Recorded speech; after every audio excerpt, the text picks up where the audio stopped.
കൊച്ചിയിൽ യുവനടി അക്രമത്തിന് ഇരയായ സംഭവത്തിൽ ആദ്യം മുതലേ സംശയത്തിന് നിഴലിലായിരുന്നു നടൻ ദിലീപ്. നടിയുമായി ദിലീപിന് നേരത്തെ മുതൽ അത്ര സുഖകരമായ ബന്ധമില്ലെന്നുള്ള വെളിപ്പെടുത്തലാണ് അദ്ദേഹത്തെ സംശയത്തിന്റെ നിഴലിൽ നിർത്തിയത്. കേസുമായി ബന്ധപ്പെട്ട് തന്റെ പേര് പ്രചരിച്ചപ്പോഴെല്ലാം അതിനെ മുളയിലെ നുള്ളി നിരപരാധിത്വം തെളിയിക്കാനുള്ള ശ്രമത്തിലായിരുന്നു നടൻ ദിലീപ്. പൾസർ സുനിയുടെ സഹതടവുകാരനായിരുന്ന വിഷ്ണു സംവിധായകൻ നാദൃഷയും മാനേജർ അപ്പുണ്ണിയും ഫോൺ ചെയ്ത് ബ്ലാക്ക്മെയിൽ ചെയ്യാൻ ശ്രമിച്ചുവെന്ന് നടൻ ദിലീപ് DGPക്ക് കഴിഞ്ഞ ഏപ്രിൽ 20 നൽകിയ പരാതിയിൽ കേസ് കൊടുത്തിരുന്നു. അതാണ് വീണ്ടും സജീവമായത്.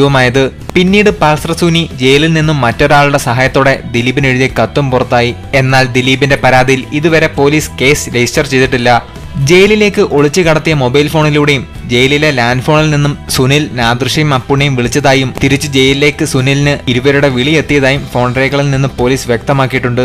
നിർണായകമായി മാറിയത് സുനിയുടെ മൊഴികൾ തന്നെയാണ്. മുഖ്യപ്രതി സുനിൽ കുമാർ എന്ന പൾസർ സുനിയുടെ മൊഴിമാറ്റങ്ങളെയാണ് കേസിൽ വഴിത്തിരിവുണ്ടാക്കിയത്. പണത്തിന് വേണ്ടി താനാണ് കുറ്റം ചെയ്തതെന്ന് ആദ്യം മൊഴി സുനി നൽകിയിരുന്നു. 2 മാസം മുമ്പാണ് ഗൂഢാലോചന സംബന്ധിച്ച വെളിപ്പെടുത്തൽ ആദ്യം നടത്തിയത്. ആദ്യഘട്ടത്തിൽ സുനിലിന്റെ മൊഴി പോലീസ് മുഖവിലക്കെടുത്തില്ല.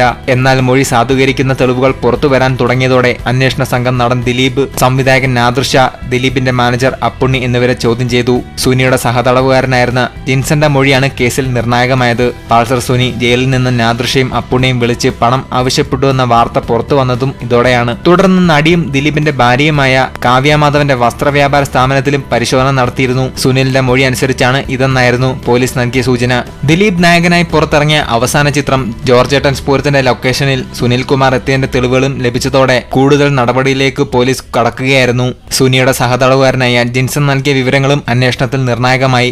ഞായറാഴ്ച DGP ലോകനാഥ് ബെഹ്റ അന്വേഷണ സംഘത്തിലെ മുതിർന്ന ഉദ്യോഗസ്ഥരുടെ യോഗം വിളിച്ച് അന്വേഷണ പുരോഗതി വിലയിരുത്തി. ഇതുവരെ ലഭിച്ച തെളിവുകൾ കോർത്തിണക്കാൻ അന്വേഷണ സംഘത്തിന് കഴിഞ്ഞതോടെ അറസ്റ്റ് ഉൾപ്പെടെയുള്ള കാര്യങ്ങൾ നൽകാൻ അനുമതി ലഭിച്ചു. നടിയെ ഉപദ്രവിച്ച കേസിന്റെ അന്വേഷണം എത്രയും വേഗം പൂർത്തിയാക്കണമെന്നും DGP അന്വേഷണ ഉദ്യോഗസ്ഥർക്ക് നിർദ്ദേശം നൽകിയിരുന്നു. അന്വേഷണത്തിന് കൃത്യമായ ഏകോപനം ഉണ്ടാകണമെന്നും DGP നിർദ്ദേശം നൽകി. അവസാനം ഗൂഢാലോചന കുറ്റം ചുമത്തി ദിലീപിനെ അറസ്റ്റ് ചെയ്യാൻ തീരുമാനിക്കുകയായിരുന്നു. ഈ ചാനൽ സബ്സ്ക്രൈബ് ചെയ്തു ബെല്ലൈക്കണിൽ അമർത്തൂ. പുതുപുത്തൻ വിനോദ വാർത്തകൾ എന്നും നിങ്ങളെ തേടിയെത്തുന്നതായിരിക്കും.